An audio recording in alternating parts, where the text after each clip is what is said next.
we are at the tip of Christmas. Christmas ang kundi to kinay ay ito kinay Christmas ang ikikai lai je je du de yong na jadi Christmas la so nung ta pati Jesus Christa nang nakaitinga lai si chu bo bu sunga ng chong pa ama lim na chu lahi ina sa dimu ina ki gur pantu so de umid nga yun ba tin hola sa sa pagod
Lani Tana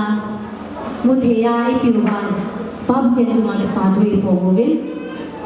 Tunilikuwa program highlight ka hinbohon masangin hostel is on introduce ki bohon min kay ma ke ile tamen tile hat hokip the go host ke hile chin hat ka hiya dai sang na paran ki pat ka he tu ni program o highlight na hinne bang Phula-Len Festival Advent Christmas 2022 venue Raven College Auditorium Church Date 10 December 2022 time 11:30 a.m. host Miss Dinnehat following Wahia Miss Chihat Baby registration and arrival of guests company Zotawa Wana condolence in remembrance of Al-Pu Tianhudin Hawkip founders Good Samaritan Foundation opening prayer Pastor Sabin Ma welcome address Gsf Phula-Len subcommittee special number Zobiel worship team keynote address Dr. Paugam President Good Samaritan Foundation Phula-Len Award Kamguite Good Samaritan Foundation gift distribution to be led by Miss Olivia Vaipe coordinator Phula-Len Fest special number Zobiel worship team gift distribution speech Pu T.N. Hawkip Trustee, T.N. Hawkip Foundation, gift distribution, blessing prayer, retire Ribbon Hawam UPC, vote of thanks, Pu Thangzalun, Vice President, Good Samaritan Foundation, benediction, Ribbon Thangzalun Simpe IEM, Tamtengahi Tunyaki Mandandio, Tun condolence, Nevin Pangkat, Iloyo Miss Tineha Hanbawi. Good Samaritan Foundation anapul doa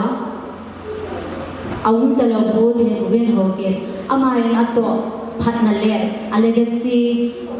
heading na dingin audio phat anangai within hijadi nga hin ami piti hozo sipon chamin geilut na le jana le sanai na ding su keuten hijisunga hin pastor segin ma audio ngai chai chai le amarin opening prayer in the video win katime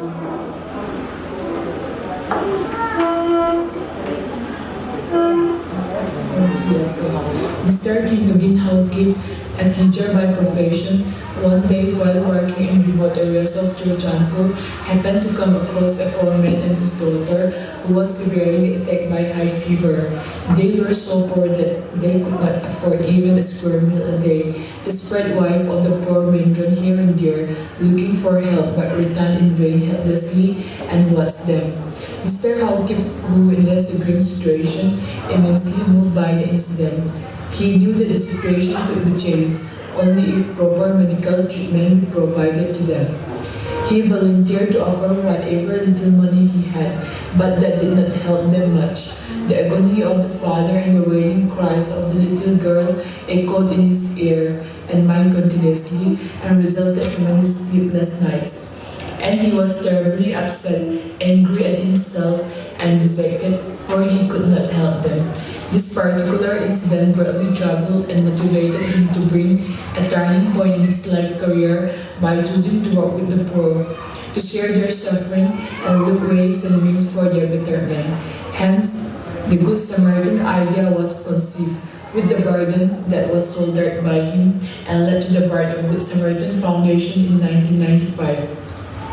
Mr. Kinugin Hawkip was the second son of late Pastor Tongkobang Hawkip of Kuki Baptist Convention. He was a teacher turned social worker. In spite of his weak condition physically, he was always ready to extend his capacity to help other and underprivileged people. He did not hesitate to even beg for them. Today, he is remembered as a true friend of the desperate person and less fortunate children.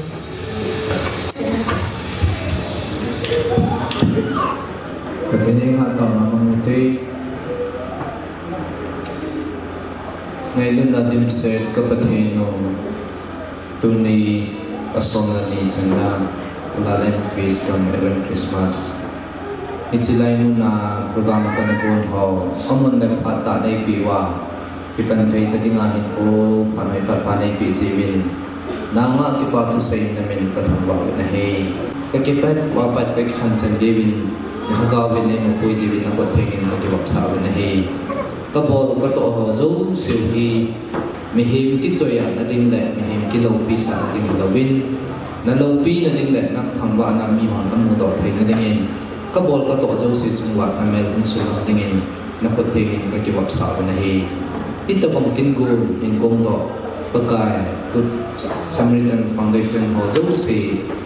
nam kai ho zo si la em put ho za din zo na min ka thangwa na he ka pathen tu ni program ho lo thing ta ta chai the na devin akimong chaling ho zo si na ga bin ni bin lang ka bol ka to zo si na lo pi ki phun na hi ti na ko na hum ki wap sai Gsf Phula-Len ka ta ko na he Pipi Zosia Tongja Tabawi Don't welcome address Gsf Phula-Len Subcommittee ama Hanladingin Hanbawi. Hello. Kipao ama sabena 2022 Phula-Len Festival and Christmas sound talo. Po tin ko ginawa kipinan po do. Tuni chan kaya zon le zui jing thaya yung na chang. Program ho bol ha ama program ma hong kar so so si Pili zo si the bon sabin sun pa kai na pive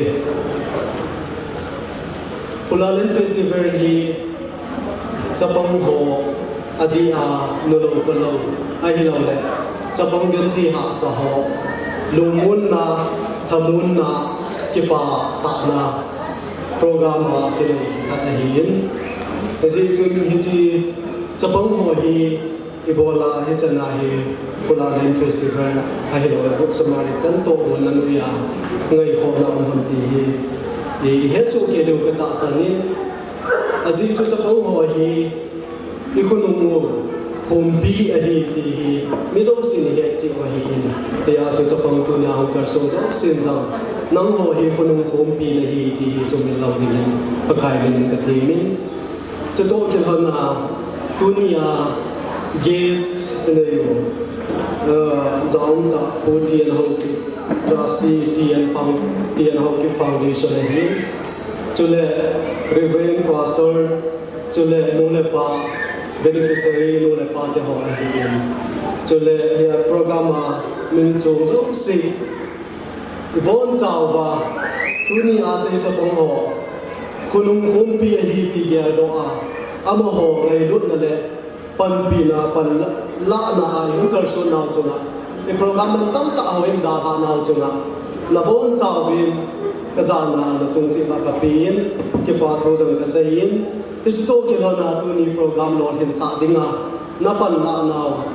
na hun kar so na chu na Good Samaritan Foundation Phula-Len Subcommittee Hakialin Keiman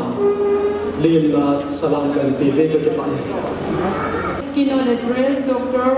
Pangam President Good Samaritan Foundation Amahun Pemawi. Ama sa pelin tabang papa ay musaw pati katangwa masayin tuni ko Phula-Len Fest come Advent Christmas programa huntal song adi setelah mailam atau Honorable ex-MLA Mutian Bautu Kalian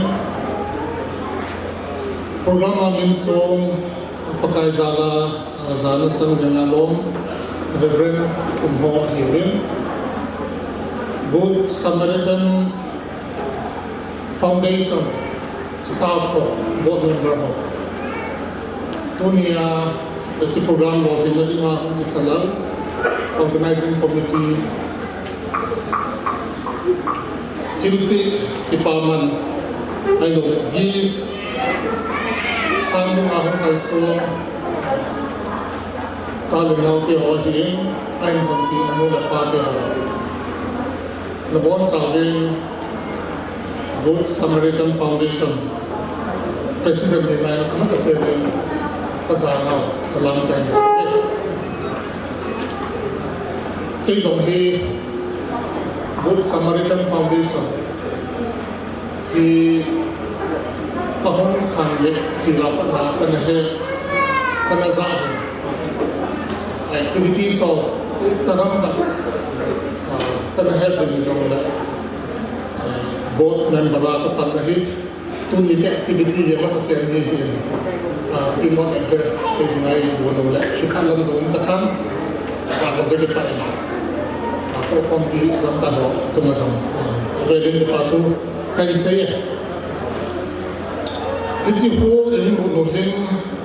tam tak ga nu chi za tadi la kalong de kom bi divine at bowling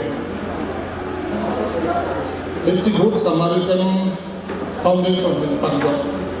Phula-Len Festival in football on talo wo thim begin hi na sa dai ta de ge ga Sapang sa bonam sapang ti ong ke kan na hi ama ong chan hi ton hi ta fi thai ta tu tam ke na bol lo ta ha gel do rin tu ni ko he na ta sa lam a hi ta dau la hi vision nei ta nei lu na nei ta Gsf Phula-Len Festival ana photo he ai ma gel lo sa apun chatchu tai le ta Phula-Len Festival ka pan na hi ke ta thu ka se le tu ni ani nei ma hi ama sa pen chu class 11 12 ka sim lai ham college ka kai lai ham hi pu chin pu gin na lai hi kai le na Phula-Len Festival chi ni pu lai ya dang ta be orphanage ko ka ba chi min ham mi tu ha ta chi It's a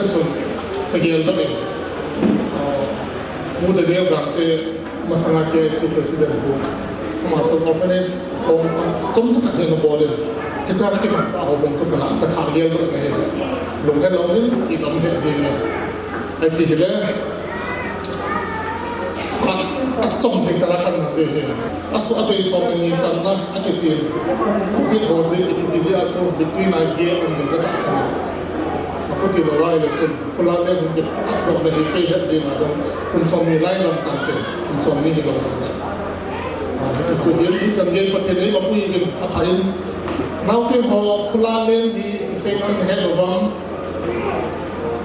bawa tulai head boy so pau hai lo sinte kantor pada bawa tu di dalam Phula-Len ni kado mungkin bawa tu Plane tak saya dengar tu, boleh pada zampu nak ni, amon ni kuat, blanket ini je lo dah nak, boleh pada. Kita bahkan tu, kulai model blanket ni India company nasi blanket pemasangan tu ibu pada tu, amah ni pun ni kuat bah, itu tu zampu nak ni, itu zampu tu, hal bitin le, kipana, kinna. Ay lo ada mampu na tasar sulung na anak panggiling iti Phula-Len iti blanket tu in sungat tu lumon na tala kepala tala pizzi kita bangat tu amin zong yang bunin o let yang beginin ahin pandoy azo nga audio clip tom saya ngayon Christmas season pakai Yesus ini nading di gol lai tau kalbi hongin ahin ilamu bahin bangsa je cong je ne long chalong long palong tam piom di ho hi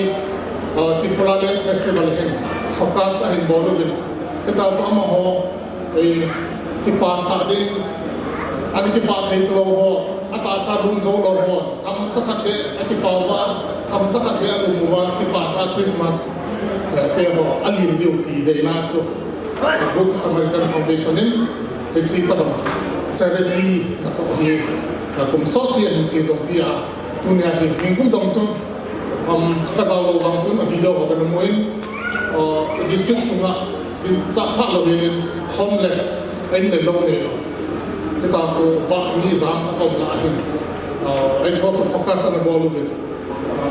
Lopi tak ada ball ini tak ni kemana. Ahi Phula-Len ni, focus ada izin hi. Capang lah, angka lah ni, tu cuma ni. Nulong palau ni, lâu bắt đầu tiêu lâu bằng xin gì hay chơi hạ sân đâu rồi à đôi à ta sân lùng ta lâu thì họ tập tất cả lùng đó mà lùng sung cái bà này họ tập tất cái bà các cái Giêsu Christ lên tiên chân khả em muốn đi vào hết để họ tập cái bảo tiên thân hồn của một thế thì chụp giống trả Phula-Len gì lẽ Phula-Len Festival à tụ cái gì cái hiện Good Samaritan Foundation at China Good Samaritan Foundation hi bang phai idom songwa NGO tam yomen tuni changia chol lawang thai jin he ma bang ba chu humanitarian work bole livelihood work la bole ta chol lawang thai jin hi adin chu chan pura hin e ho no le da thum no ben salang hang ki ken hi ka kong le hom jin a hin across the border to them. It's all about Salaman Nova, Good Samaritan Foundation. Ulama, Sophie, Hina, Christian Hina, Patin Simsi, Hina, so Napa, Taysan, and Kuala Song Pokehi, Icho, China, say, then Good Samaritan Foundation, Phula-Len Fest, Patin. Hindi sa dahil nung piin, mabalo yung izintahan dito sa inagasa. Tigit pa sa waking ayaw mo din. Keynote address and APOA Dr. Baungam, President Gsf, Amatunga to Pathway Pongwin, to his special number in the AP paid with Joel worship team Kahingawin. Is there room in your heart? Is there room in your heart? Is there room in your heart for God to write His story? Is there room in your heart? Is there room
dreams from his glory.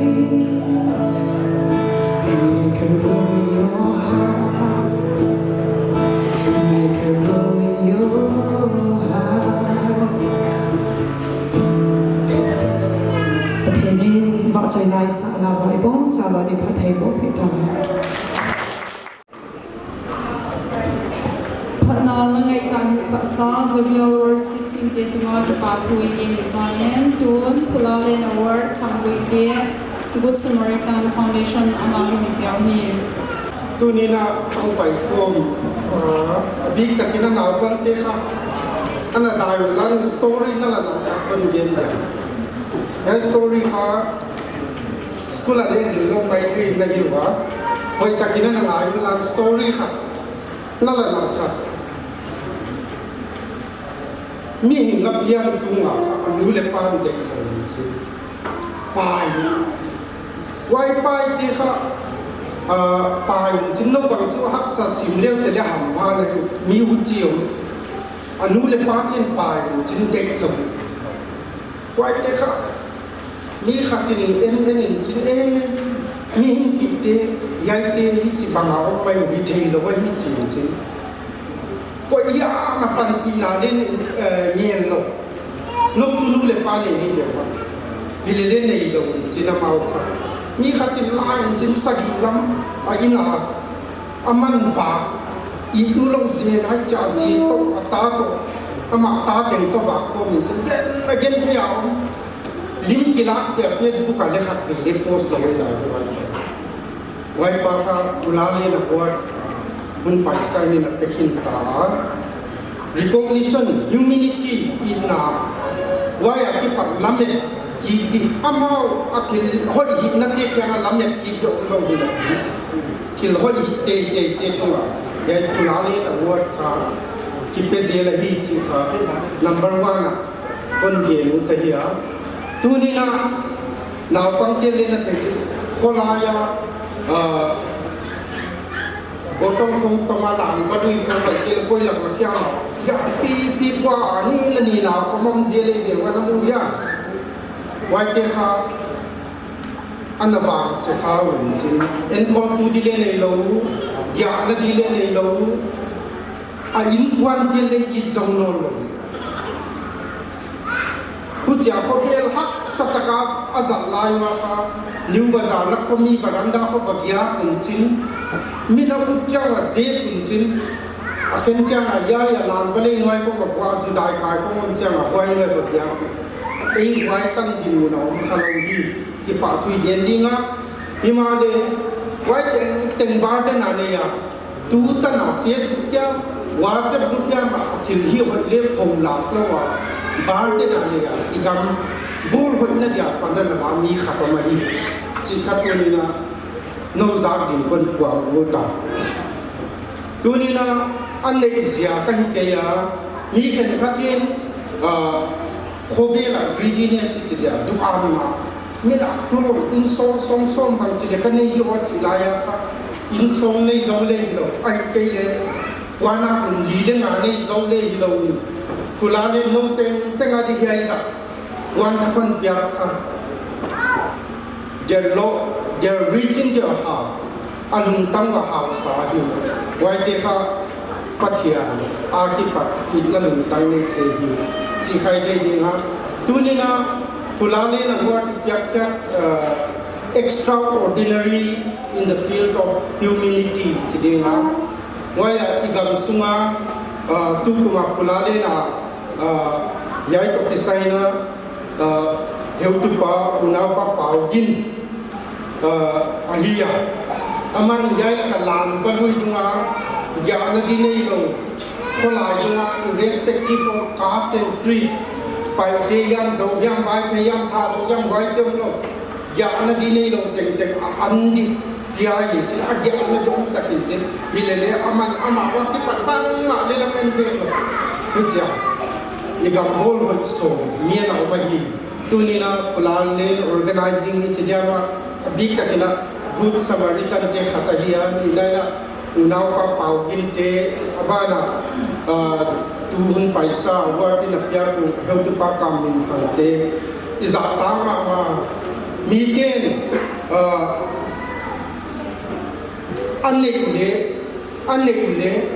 nei de uta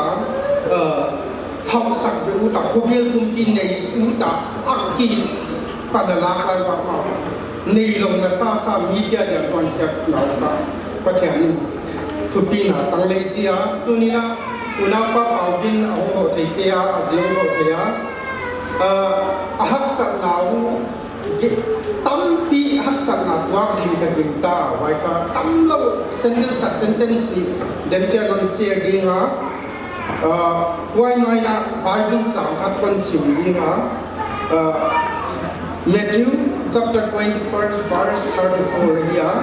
pai te paun kon sim ma sadinga wai hun chiang in kumpipan atak lama mite kyanga kapa de sakteo hung payun lan khobel siam chila pat nowadia dam bo sa lobun kagilakya lin no ne ding non piawa kadangata in don ding non piawa mi kwal ka hin non sintun wa jehia chapter 25 verse 34 then the king will say to those on the right, come, you are blessed by my father. Take your inheritance, the kingdom, prepared for you since the creation of the world. For I was hungry and you gave me something to eat. I was thirsty and you gave me something to drink. I was stranger and you invited me.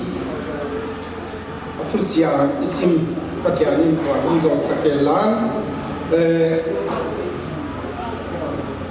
tunina ken kahun kon saulang on kedinga prize yak recognition yak kya uti manina ilaka taltak in le dini paya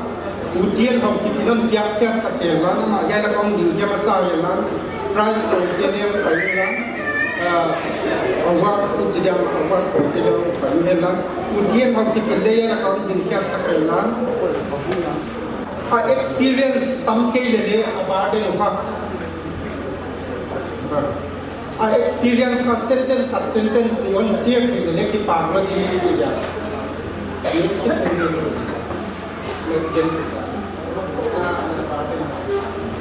kalau ada pak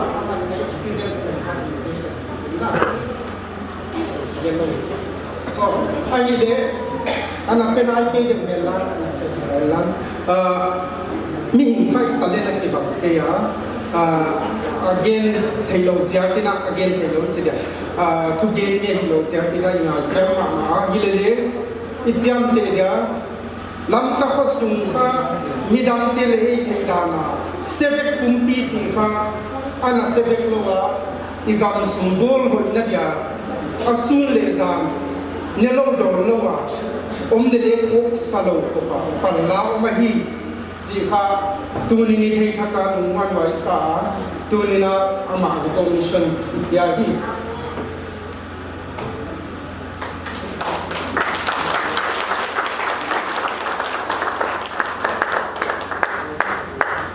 yai un koi mo ta kun su buchin sa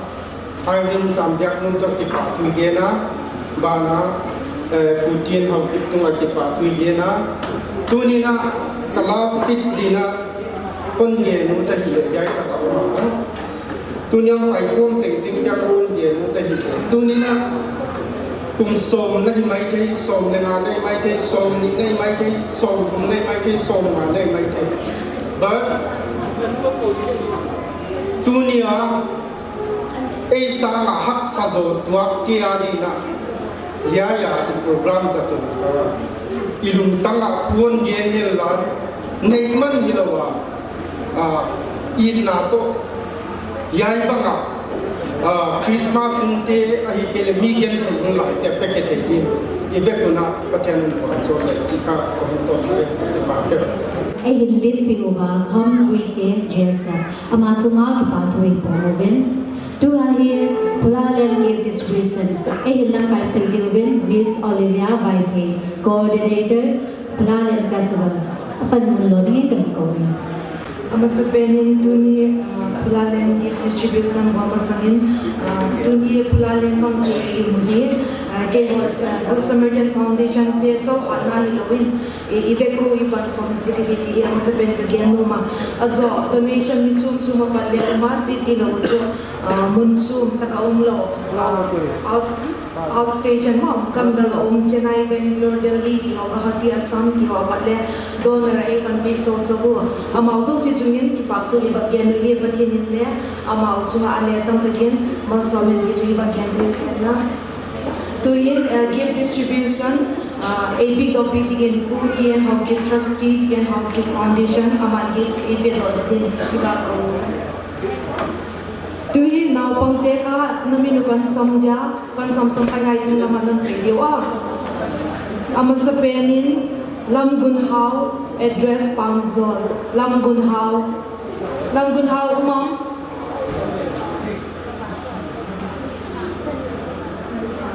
umlawang Lamgunhao address Pangzol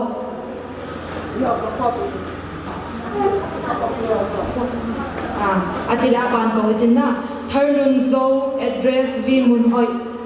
Tharnunzo Tharnunzo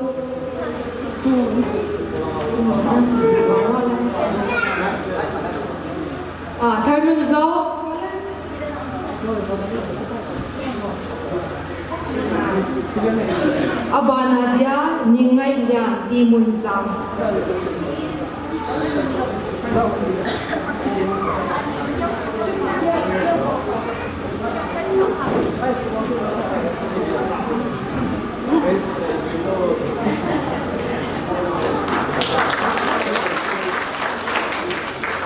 Nyangai Yang Timunzam Kim Son Nga Bisan Moon Kim Son Nga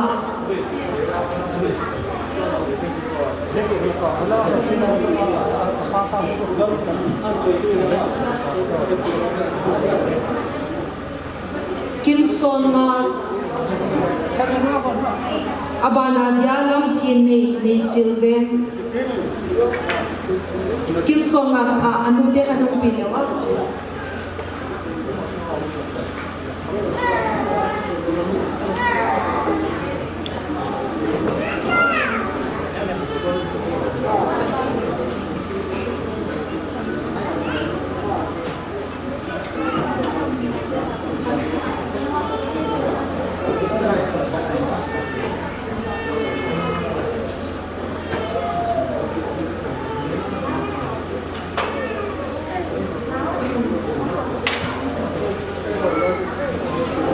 Dana Tharnunzo ka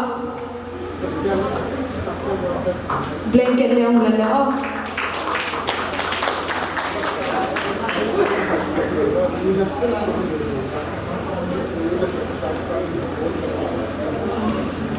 Lam Thin Nei Silven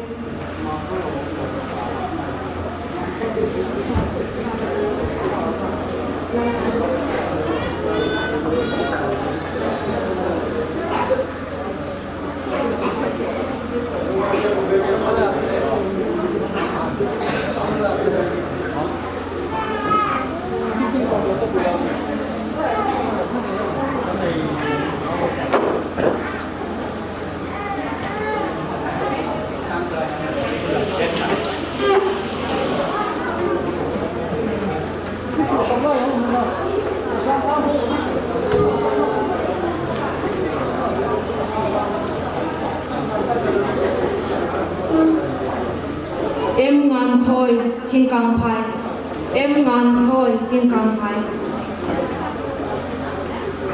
Abana Nemuan Ting Bisan Mo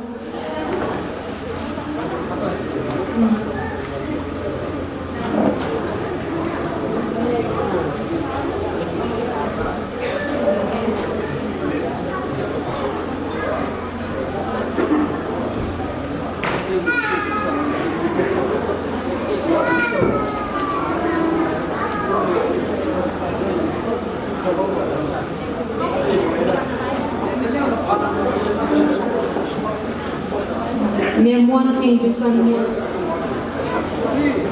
abanan nem joy si venu phai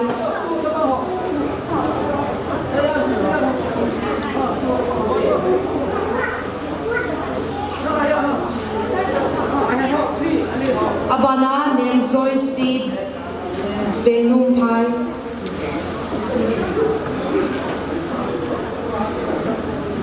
abana di moirang them lam ngan ba thing kang phai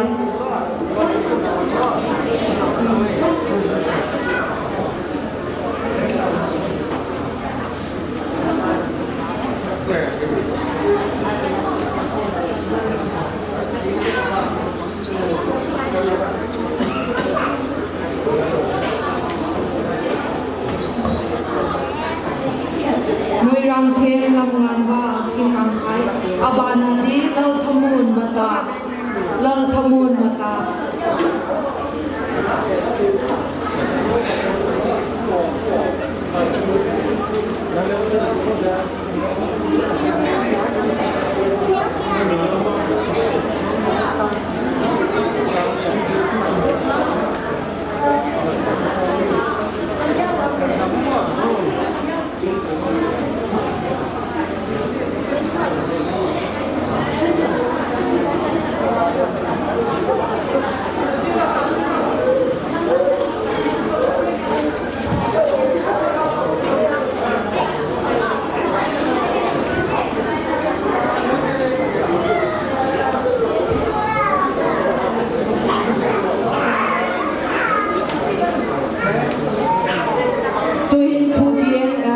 Gsf Foundation apani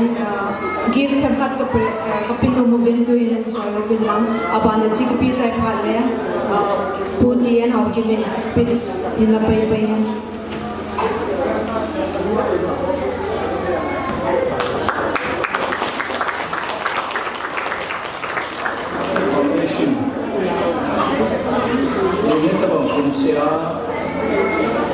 Phula-Len Fest underprivileged Insun Hasa Una Hungo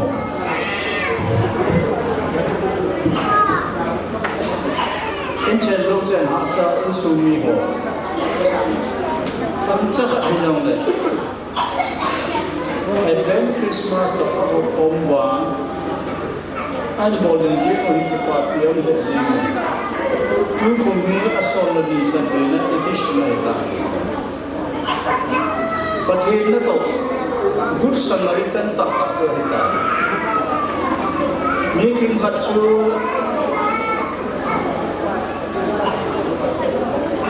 Aneka Zemo Asumu to hit a Bamahi Mangni Adelia Lentrofish Bilanaho. You are belong to Melinda Bill Gates. Up minute tabon. Dasal sat tabangari sun ay kamu umani. Ane ago to majority share. One relation I have the Angli. Eho hiule. Chuchaku district Tamka town imela chenmoi hiule. Ahausa anchen chutamka yun tonau. Atamzo hi mihasa hinilote town kizunle kihinson umdihan.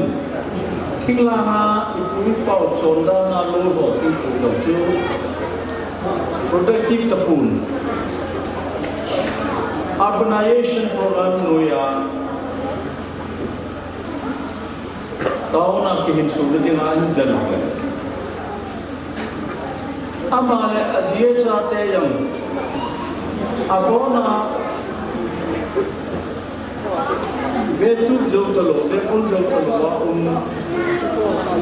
Chate yan ang anjawa ang kuite yan say. Gaining cha yung nei talo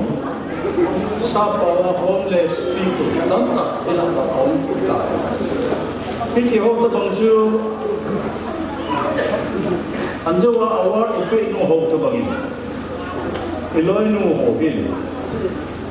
an het da wa asuna jana ajo chanwa mo ding panal wa pichi recognition ju nya hi Good Samaritan Day award appeared. Pichi award hele se chunga ingin imani puintin wanla mati ngama sa ta award chanai tai lo minu mi bang su asa lung sit nanti ahin la azolu pakna ta so di society and na ju sa onta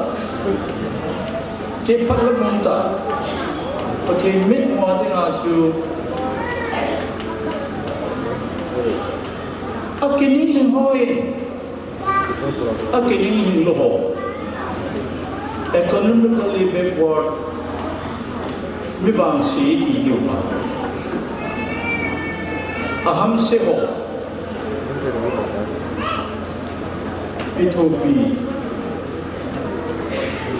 sama amudan yung may iwadi. Tua panin tu ni Raven adat Trembola solan ni Vena edition.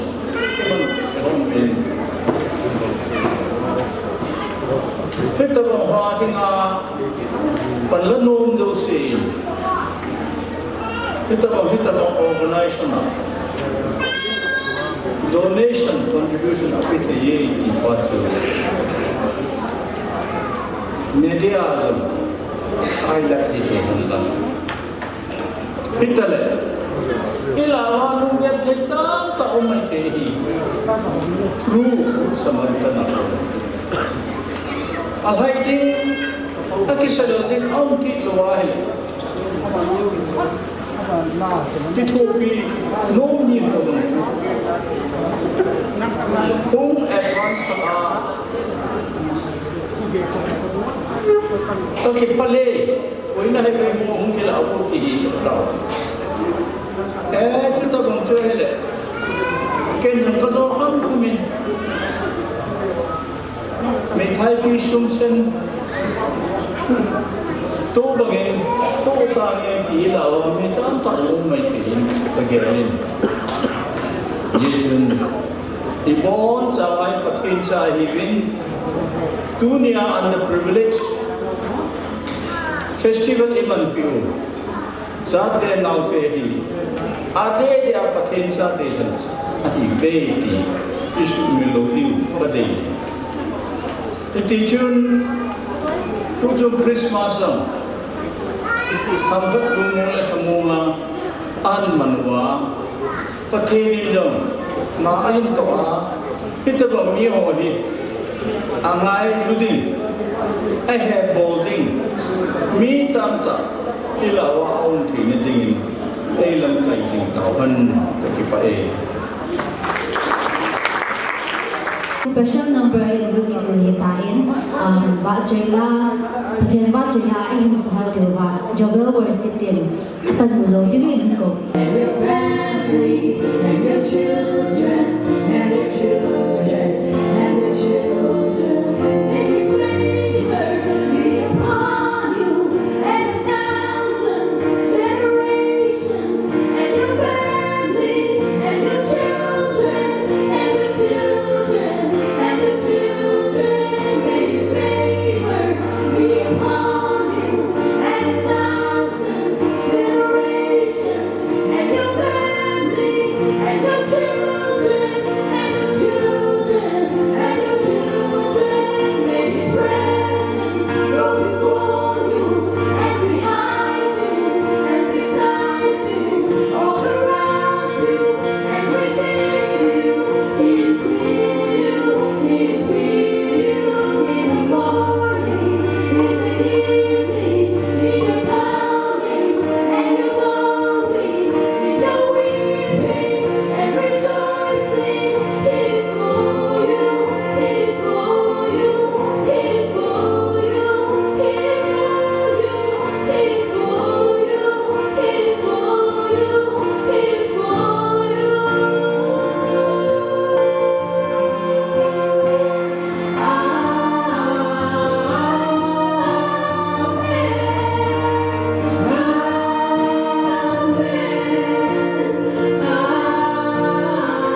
khut bengo te a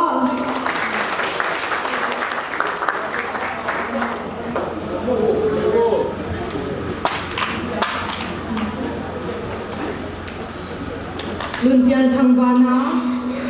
lun lam muang ki mun zang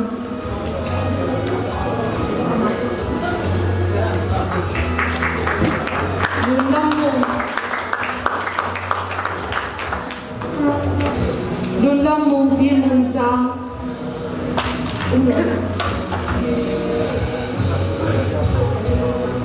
Jin bia kim kam hang Jin bia kim kam hang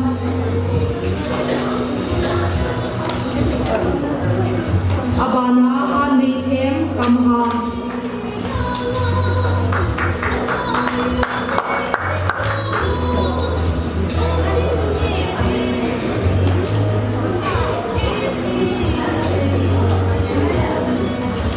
han nei them bana hau zo kim vi mun hoi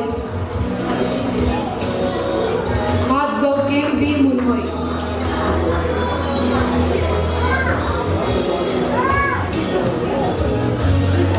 hau zo kim vi mun hoi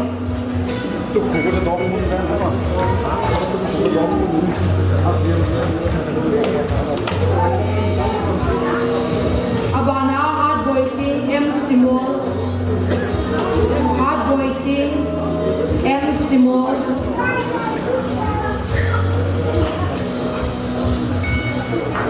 Abana Maya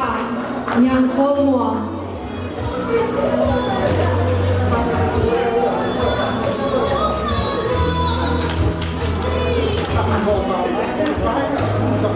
Maya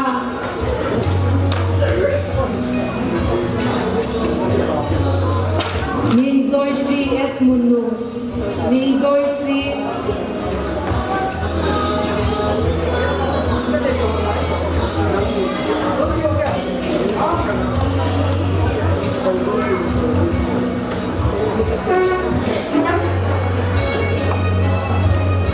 Ning Zoi Si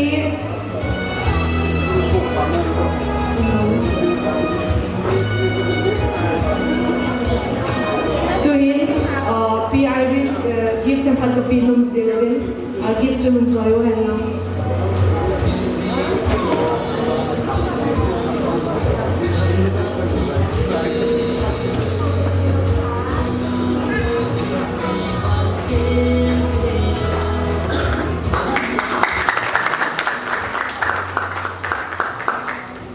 Abana gift distribution here Rachel ama ako nilipit sa akin.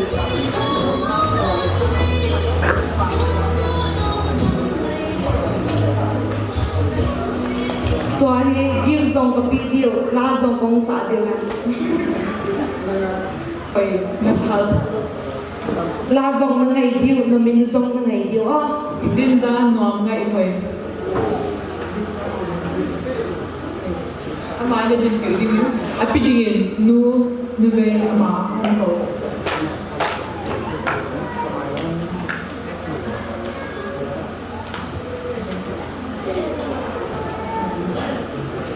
Aba na dingin mo ngay team ready sa ng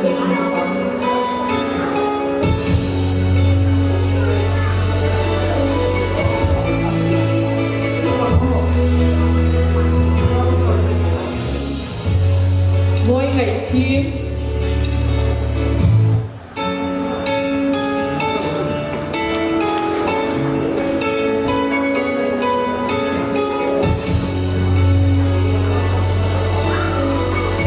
ngày nuông mùa dên về team ngày nuông Suara bapa Cini tiang lepas lắc trôi với bạn Hát sang chế lắc trôi với Ô tô mãi là Tình bên lên lên na Ôm mình hôn lắc trôi với Na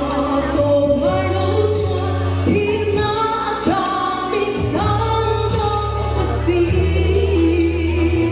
lắc trôi với không Hãy subscribe cho kênh Ghiền Mì Gõ Để không bỏ lỡ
Xuân Yang Kim Mun Sang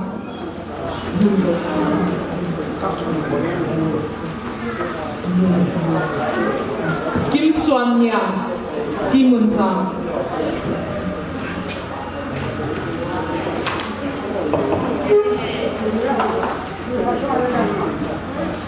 tun ve in to tin amani he du ha chu tu ni Phula-Len ni lo le Gsf Phula-Len pa de tin pagin zinu hi ma chu tun abana dingin prize ai ha pi given Dr. Paungam President Gsf na kote Pastor Pan man prize ai ha pi le ki paumin te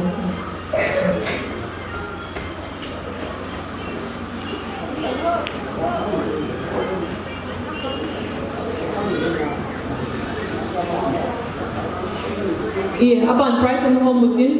aban adingin Fly-Lun name daughter of Tima Jose Fly-Lun name abana anakibung dingin Kim Ngai No news of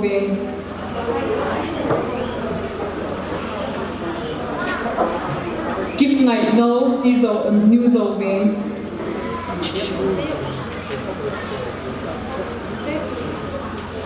Kim Ngai No mà Kim Ngai No ông lâu na aban le lam khan gin dorkas veng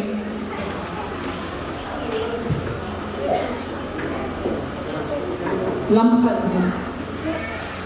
aban na dingin pamuan sang son of de kam chin hau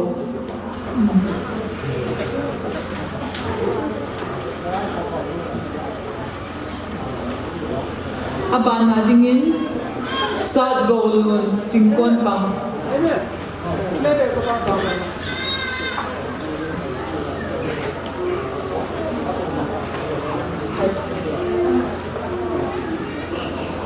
Sad Golun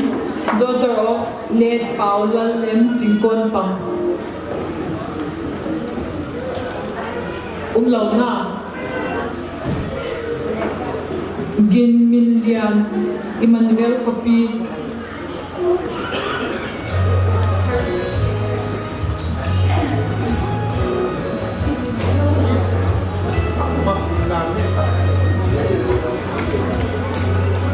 abana dingin lam nei hoi mulzen veng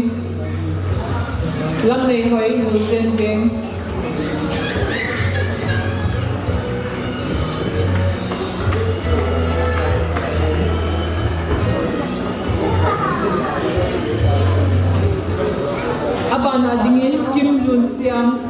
daughter of Din Thian Lam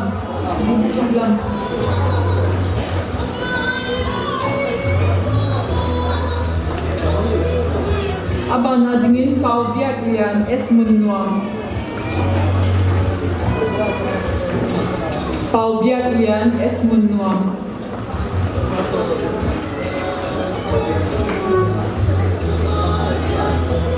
ama lo le nexa dingin Kam Khan Hau Mata Sono Paula Lom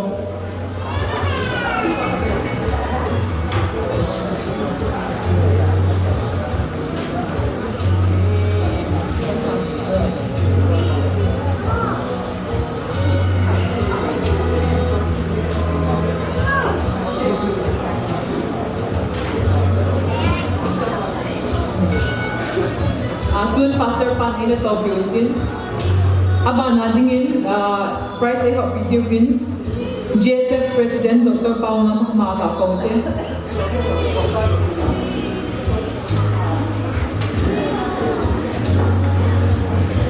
Dia dingin Stephen T. Singlal Muandor Kasbeng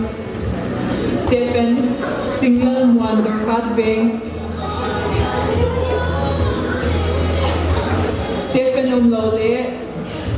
Abana, Joshua Kang Tansang, Emmanuel Kopi,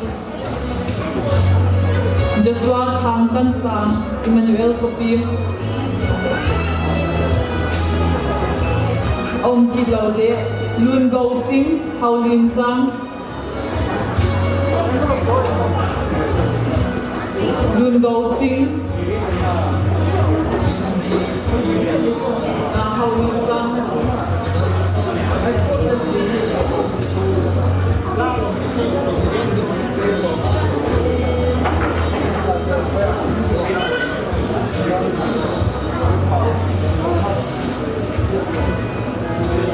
Abana dingin Remroot team, daughter of Lalvar Sam.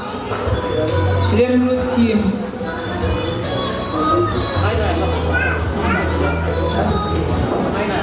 Remroot team. Abana dingin Grace Naimal Som, Kanan Bay.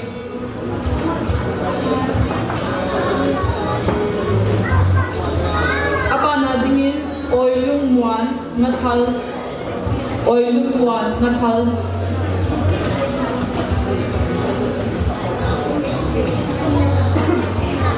Oilung Wan Natal Lona. Ang pili. Abana na si Pinuitin, Manun Siam, Paminpang.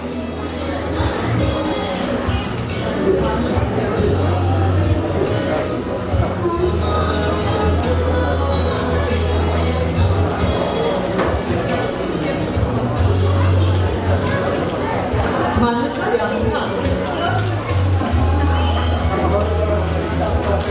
Kamlung Moon, Jingkon Pang. Kamlung Moon, Jingkon Pang. Di Suan Lian Tham, daughter of Tham Min Lian. Di Suan Lian Tham. Di Suan Lian Tham Lo Le. Hau Wang Lian Lal, Ngul Zen Beng.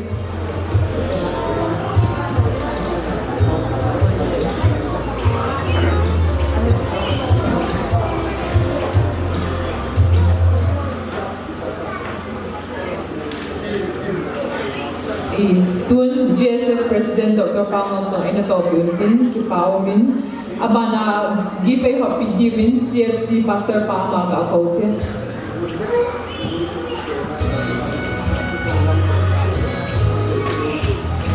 Give Aban Anamong Kilutin, Nalmuan Lian, Kanan Veng, Nalmuan Lian, Kanan Veng. Next dingin Tabitha Pangzol Lam Neini.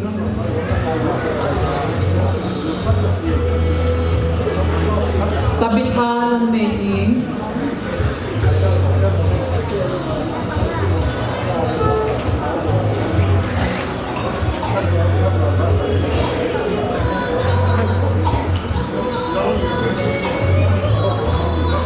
Jehovah Lalmal Som Saidan.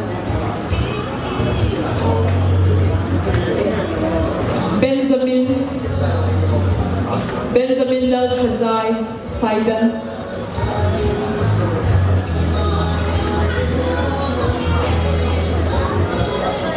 Abana dingin Jehovah Lalmal Som Saidan.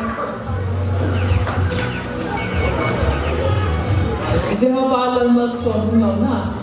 Abana Kim Ngai Swal Tang Nuam.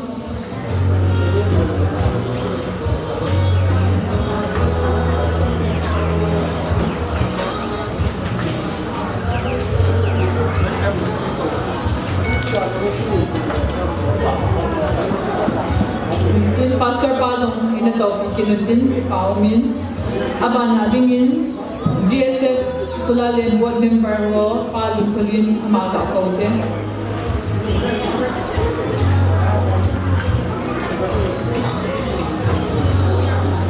Gipay Hop Do PDVin Palong Kulin Gsf Board Member ni Amazon din.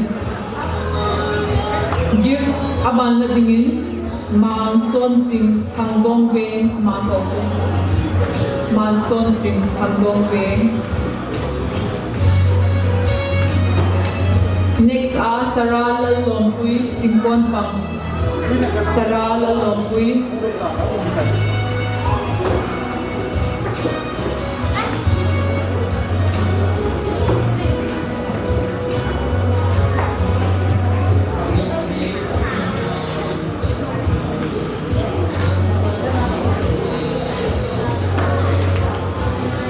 Sarah Lalongpui. Sarala Longpuyum Lole Nyang Zeni Ibi Munhoi Nyang Zeni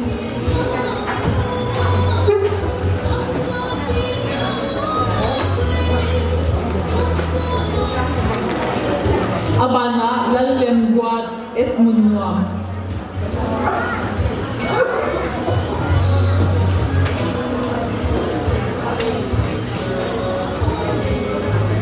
ông lần liên quan mà ban phần tin rồi nên tôi thì lần tin thì bảo mình chân chính tin ban na price ấy học đi bin pha khai hậu board member mà cả công ty này pha khai hậu board member đi phải học đi bin stage này cả công ty abana gift la dingin paulan muan ne sialben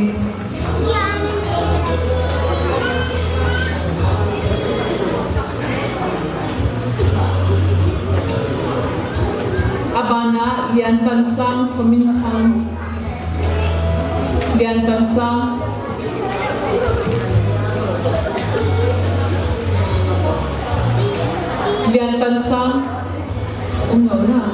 lal remrut sunop lal oithang lal remrut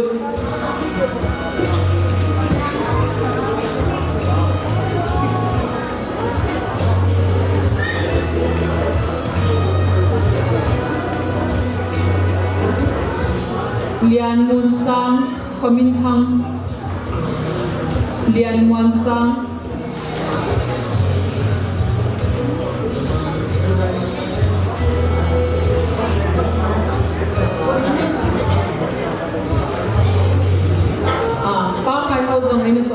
ini to kilundin si paumin abana give a hot dog given patin ku board member amazon da kote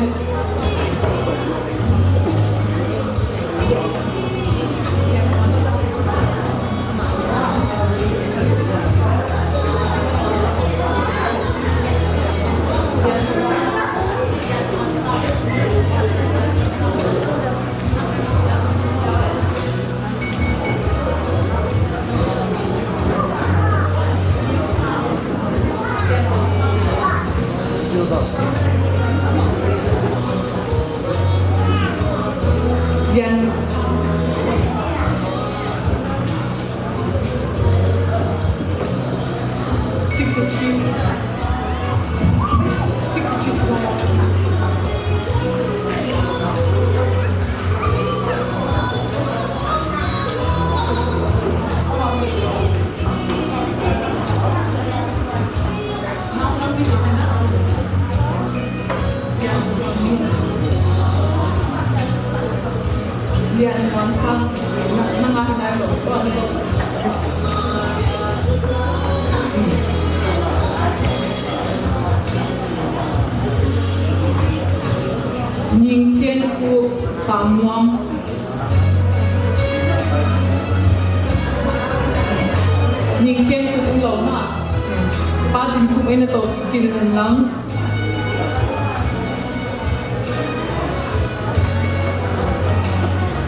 abana dingin union among ni board member kadahin amazon ehab do pidi ni ka ko numubin ông Palole patang zonun vice president ng mga ko ay price ni do pidi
nunga Mary kung category as all nga under consideration ta ama huwag kihin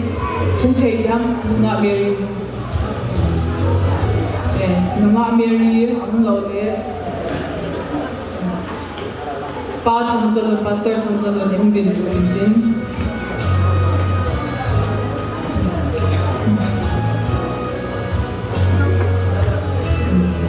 thangzalon ni anong siya sa kanila sila hinay na gagawin lang aba natingin sang lumun jingkon pang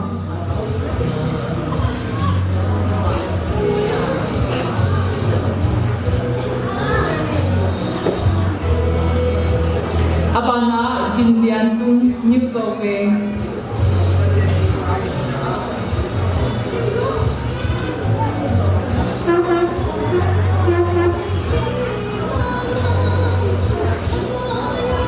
lian pansang komintang umon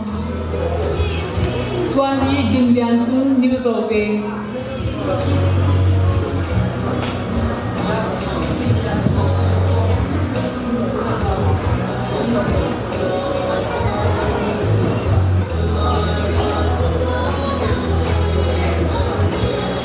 Hele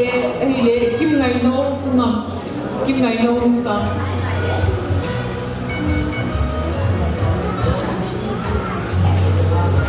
give achang ngai lo won sila chisa yung nalain pa lang azo khale midun to ila na la ki ke chan chu tan te pa pastor pan to ina to building din ke ho pa chan chu tan te retired Reverend Hongam UPC amana pa mo lo dingin ti mo be By take calm, by take jang ini ya, kita jangan ini. Để dầu bao những đi đây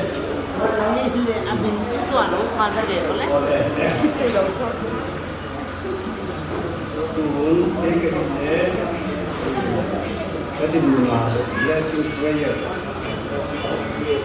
thì bằng tình lệ kiến nó xây ham cùng nó đi cái việc chơi người đi nó xây ham thì nó cao nhé nó xây ham thì tên mình xây ra cái bằng tình lệ Bible trang khắc có sinh ra giá cho gia những người gì Bible một phát sinh về sáng ra lệ trong lễ cô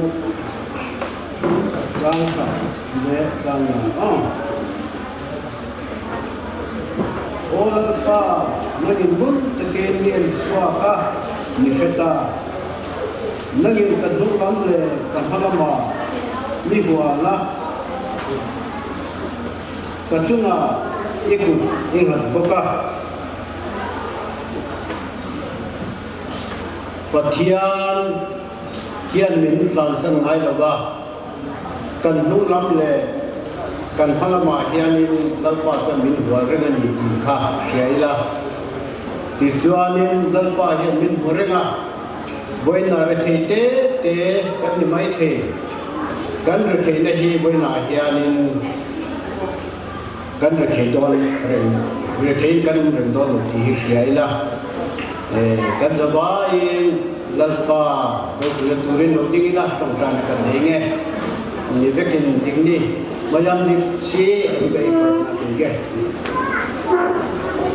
jadi tension dengan ibit Hallelujah Hallelujah Abraham patian isi kapatian Jacob patian Boina kadvia glai dan Yesu min fakinum se min fakin rose oh kalalpa le kapatian boina lalpa he Good Samaritan masaber nang mai Lapa nang ma adung chuanin boina hianin kan unauten he program lokui tak mai anniya boina hian re the har sa mang te a kormun le tur nei no sin turbo nei no chute ngal pa har sanat nuaya oi tingne malam pa wena dong tu ni lo ba sem chok tu ni thei kura na man ma som durin ikhomai na karon ngen sakani nang man ma som la an kala tura alpan mana ma kalsel la nang chola pa min huwa a ke chola pa nang man kan hulle kan mana mala pa min huwa ka nang ma chola pa yung muna tagal pa min choka min chata wena helal pa nang ma mi chen thei durin kon society a miro puino ni thei durin ala pa kani chola te miro puino ni thei durin nang ma ko khana a mi puino tak mai ro ni thei durin boina la pan de muna tang helal pa nang man ma som la e ting ne ma thani ma som sem chok tu ni thei durin ma som durin ni ko ngana kangen tam lo chani di chon boina he program la pa ro pui tak mai a ro fu chok tu te chung kwa le la pa am chen te thok pui te zong zong la pa na man ku chang na pe ma som tu ren we na yes karon gen sakani he a ro pui program la pa hong le thei tu la na man ne som sa tu che di khong ai na la pa du tak na chang ni su mi kem ka di le amen to hit me le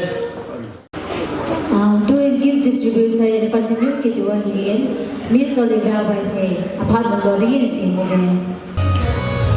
Give distribution kapag masangin tua blessing prayer ini retired reverend Hawam PC jo amacho give kang khat kapinu bin amacho stage lang ay humpikit na blessing prayer ini retired reverend Hawam stage lang ay humpikit na give kang khat kapinu bin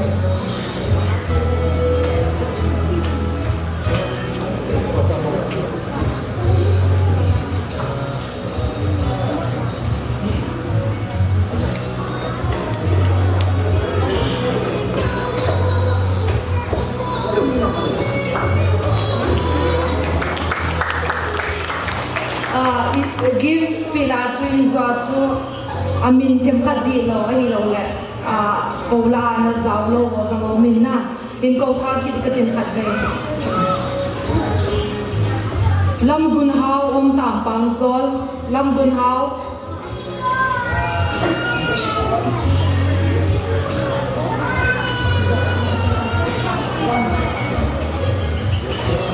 lun lam mung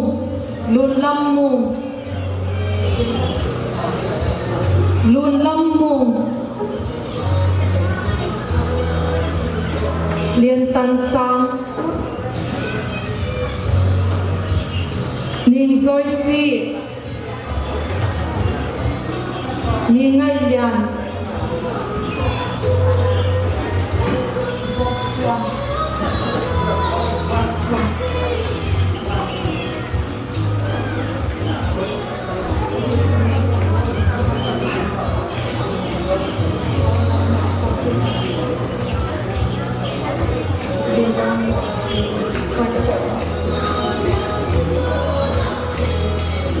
Lun Lam Muang, Lian Tan Sang, box 61,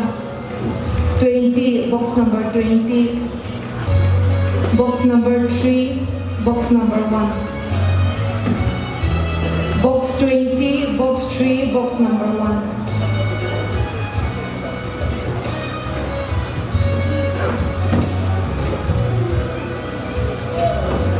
AP Doping in Gsf Vice President Pu Thangzalun Amal Kowe.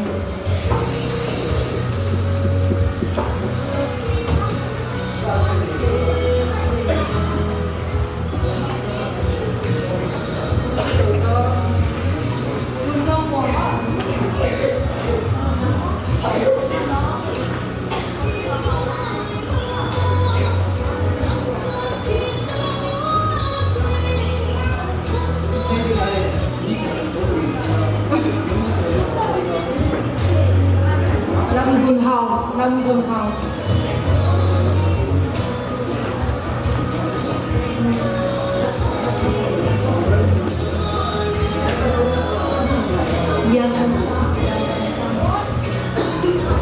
Lian Tan Sang.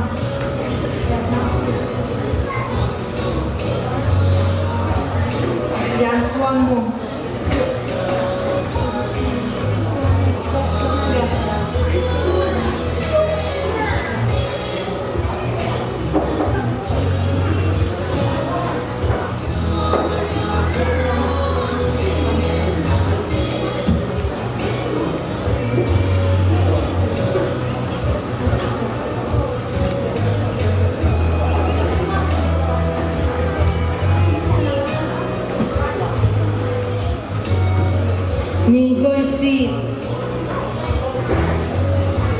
swing nhang ngay nhang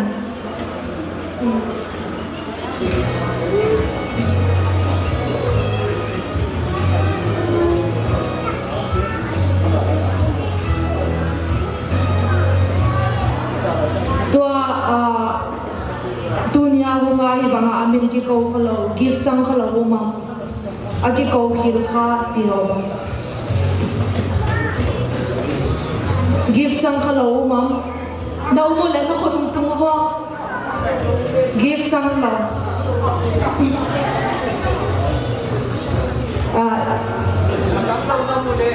chang so na idi to banga achang lo kha le apam lo nga ko na reception na ko na minto na pamin ho address on sale di ha chichan chita Bana Peter Bowen, Board of Parents School, Hangzalon, Vice President, Good Samaritan Foundation Amamun Bowen. Sapa hoke in vero awa le lem thei lo ding awa le le thumai lo le kin ma pi the ye ra ko ka ko sang wa to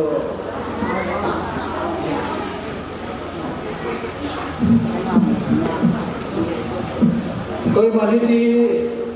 school compound songa awan ke lo ding kana inna na ki ko le Aye chu Good Samaritan Foundation te kilim leaders ki dikat maintain ka bolo hin ichi hi nasu phalo de wa kan ni to ahe ka bolo hi to I bolo hi yo jun Christian church speak na chun aman kin han address ka chu Christian policy te onda ite bonga hi gift ki hi tu chana hi ni sang li sang na na ta tu ne ma ho ta ba gi bi ki pi ho hi koi man ma bor ko ane e ki u lo hi kyo ta ta ko le ta nu bor bin ita bo hin ko man mo ka ti wa ka nu ga ma la hi atam do hi ho na tong na di pong ni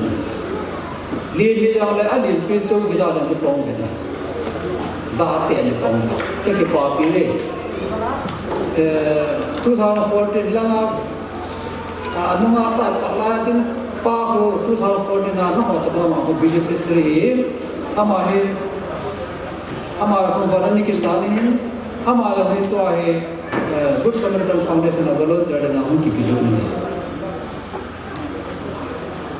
jesu rakha anja chu chang kan se he ejo chun bible chang simtawen atu golong simtawen wan ga ma chi kan ga pathin ko ho chu wan ma lu de tiam na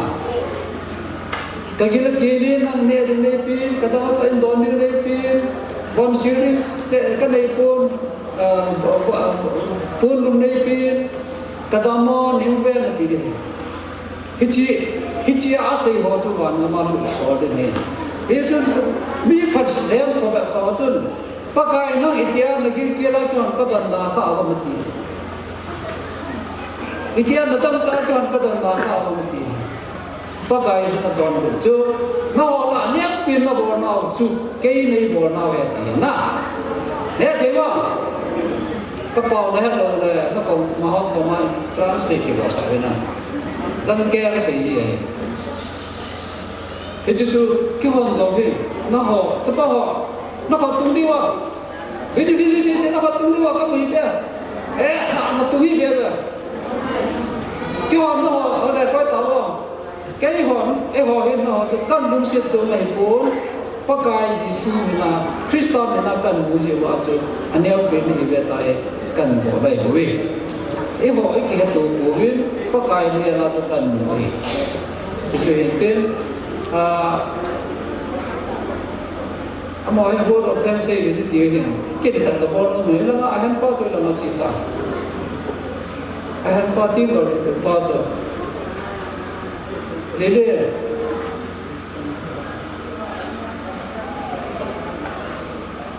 tu na ông là anh bên bên cái lòng lên cái tập cái luôn chấp phong họ ấy ở vào là nó có cái coi na cho bulan terang em gitu di luar ni kan bulan terang nông lô ta có lần đó nó họ cho chiếc mà xả cái này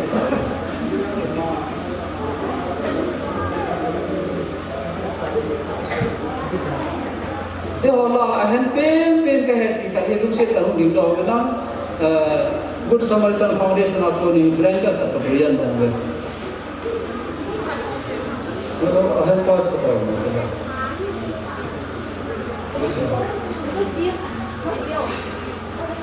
Lu help itu lang amin dia mau. Cucu aku tindakan tu nak. Cuba dia mau. Nah. Cái bảo vệ tu na Advent Christmas mong có mà mang đúng thể diện chứ cái lễ lên là không có cho hai là không có đâu nó còn một cái Gsf thì thiên người second thiên người gì tu na है nó सब लोग free whole zone free tao nó mới free email free anh là tôi lại cái màn sáng nói miền Nam tuổi giờ cho free to đi liền tôi là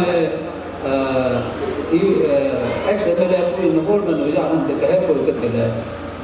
hôn mình cái con này thì ra con cái hết là cái số nằm đó na sao bây giờ rồi là nhìn nó bị không cái hết hôn mình cho thì ra nó cái hết rồi thì na cái công cụ ra nó không có rồi là hôn mình nó chỉ là rồi tôi đến Pidi maka dari mungkin lupa Christmas naman tadi tu ni blessing prayer pastor putri lu sih terlalu di luar blanket apa macam ni. Apa tu ni tanya?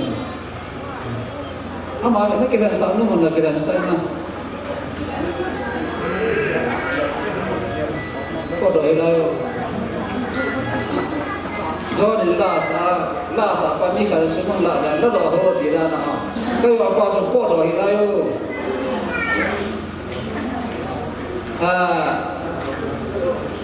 opening prayer la so pastor se gi mang he ama so ko na pram ka ni ye ati so na ma chi ta de jong le tu na founder pa aloi no in pastor se gi mang ko ma ani tu dingin blanket and begin te Ayi tu tu akin nakaka le acang nak sih diri. Ayi tu belajar tu nak biar acang nak singgah na. Wamai le sena kami ni kerja yang betul. Herka kerja ni susah berkau pun. Kalau ada kami ni bidang pun. Kita nak kisah yang mesti terlalu na. Ketiran saja. Dalam kalau lah, tangsa dulu kita ada musuh sahaja. Tangsa dulu tu musuh sini kau lampa lagi le itu kena ampun tapi lu sih dan pertolongan ani kan hukum tu ani kesan keso kaya tak kepayu kami nu kepak sai itu kesopa guna he pakumin closing prayer dengan mi kan ini juga kata tangsa dulu tu itu nam tak perlu hang itu hello tu tangsa dulu siute he oke itu tidak kata dia tu kaya apa nu sih tahu dulu na Kalau pada kita orang tu tak kena akan cina ni kisah je deh.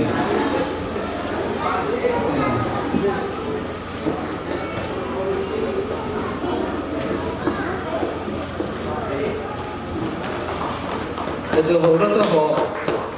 Christmas pun besok pinau kan, itu pinau kan intim. Ia hati lengah he, person lengah kan, tapi nama lengah he. Kau itu orang negara yang orang di luar yang. Kesan penunggu masuk lagi kata apa ya? Kan penunggu masuk pada so nang tahu ni kan? Ini kita cina single lagi, lalu tu lagi apa dan macam kaya ni kita sih dia di sana ni kita cina kan?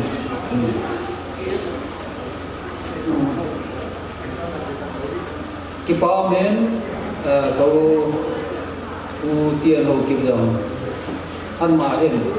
Good Samaritan Foundation kaum pernah ang lunang pilo to ban na to na phải pay giờ thì don pun na thì phải pay là mà tu na cái mùng sa mong cái đấy pay na cái bây giờ khai apa nên anh dari lấy hồ sa na rung na sai tu na wan chang di ho lo si sa ngai a pi ro ri pa hu hu sa hin ama chang ke pa na ma time ki ma bor hin kan ya wa pa na ke head master ro ya pa na ya ma hin time hi pe lo ba hi to an man la ke ha ha ka le la ka bu lu ka churi chan hin en la pa te lu se ni ki mo to ke pa na ga wu ki tu ni hin ama XML hin na iko wa hi ko ama foundation kan bor hin ama ken grass ama gam beer su na he 11 12 la ta tempe pe no ya ma hin award pi si sam so ma he so ni he ya ta jo na ama he tempe pe no he su ma pia award pia he cha ko na akito dal sa he le na he ama na ni bor he tu na ama he XML le minister le political he ai ta he ma ki ko ko ama he vision này ta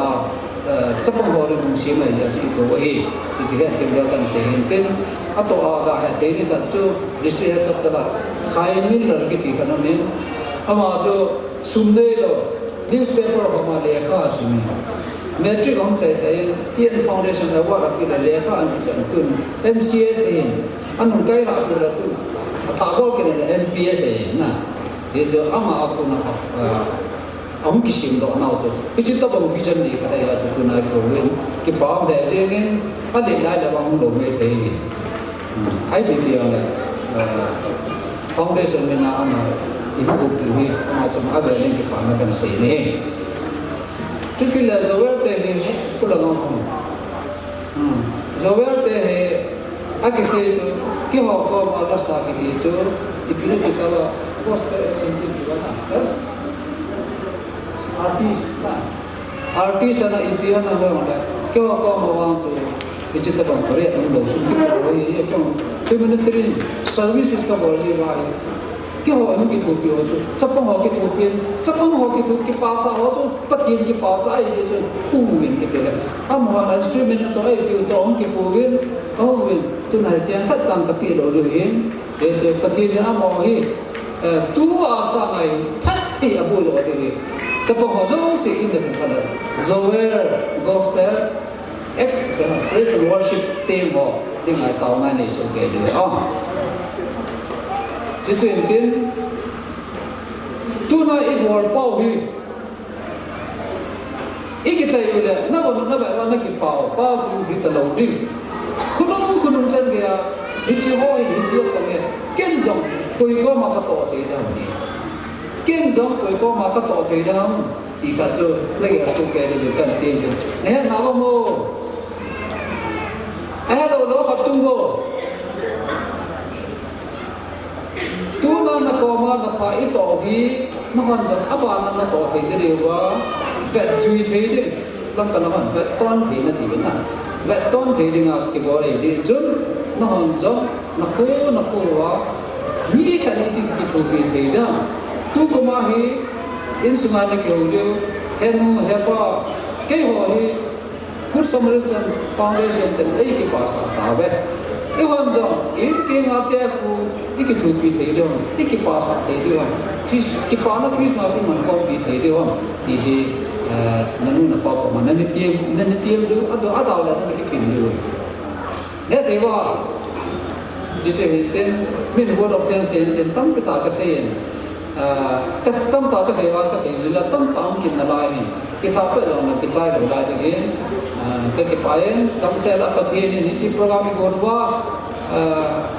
Sani Sabini apa nasa 2 days I can free bonus ai free I can belum kaya kan bonus Sani ai lam kapule sa free I can free ami yang kita ami te kita ini belum ke bola tu na yang ke bola ai kau ai kau yang so tapul kali tu yang ini masa sana kau cek cek kawin lalu kaya kawin itu kita kibor ho in todo sini kita perlu tak berjumpa le nên nghe kiếm điều cái gì cũng Samaritan Foundation thay là nó quan trọng cái công bằng ngày đông cần của mình tên hết kiếm điều cần đóng tàu mình tên các bạn chân cho trái tăng Oda Theng Singgen Sa Pu Thang Zalun tunga ki pathu igen wa to le benediction din bande praise and worship nei phot bawin to lam kai sa dingin zogol worship tin te amawo stage sai ham wa to le I volley worship zo chang in hi benediction Reverend Thangzalon Sinti Ayamin ahunang last wang al dingin zo chang a mi pite koi ma pelo dingin ya stage ha ibon wa group photo in yu chi iking le ikithei so hi Christmas la khat mama homon ka ho muhiti tilang chu achei na dingin ana sa ho muhiti mi pisong sikipa la thanong ta in khut ene be su ke di hinda chulai da sa ham di achei na dingin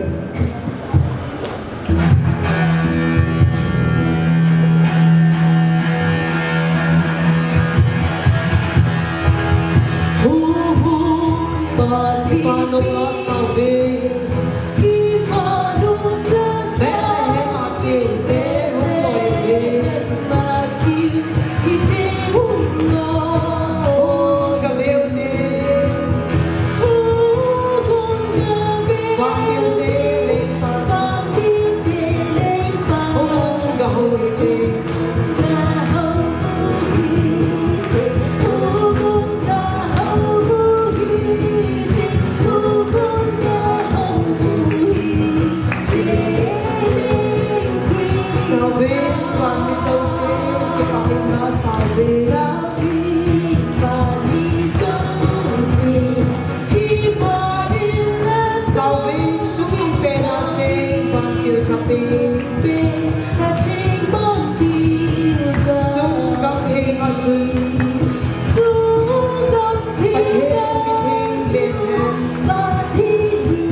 Hallelujah, cái chị amen này chị đều thùng về, bây giờ sẽ thùng này này yo, mà thiền đầu tiên là đi ngà. Hallelujah, Hallelujah, Hallelujah. Để hát chạy na thùng nào này đi cô. Hallelujah, hình sinh cấp thiền cấp ba ngày tạ mê, lalpa nang man, tunin Samaritan ten good Samaritan ten na sit na guanggal natin so siya nang man nalam kaya naumpia o kapatian board member te zarin namin kang hada nang man board member te ada dana naumpia nakituapia nalam kaya donor te zarin jong namin kaphada donor te zo siya jong napol zola tunin tagali may thaite nang ma Jesus Christ le pathianin nangai sa hito bang ngai sa thei pinga lalpa kapatian founder te na ki thua pia founder te naum pia tunin asom le ni ve tan zom ta zal na min lo pi phan na kom ki pa thu kam gen he lalpa kapatian tunin nang ma zala o kapatian taga gen thei te dinga silpia ki hom do te zo sia nang ma pathian in lu thupi na lo pi na te na tana wajeng le ala tu te dinga nok tuam na kan na phat tuam nai thei ne ding in zong nang ma pathian in amau te tuam damin hisel na dam thei na o pil na siam na tu vual sol din amau te din kathum sa he tuini pa pathian ko ma Thupina, lopina, husen mehenlan. Hovel kiulia, yang baile gen tele ako tuam tele, amitel te koma. Lopina le thupina te pathianin, walzol na to, husay mehenlan. Tuni nilaya, lalpan, lopina tanghenlan, tunia hunte zo siya natumpa pathianin, thupina. World Zone na hung pita hen. Amen.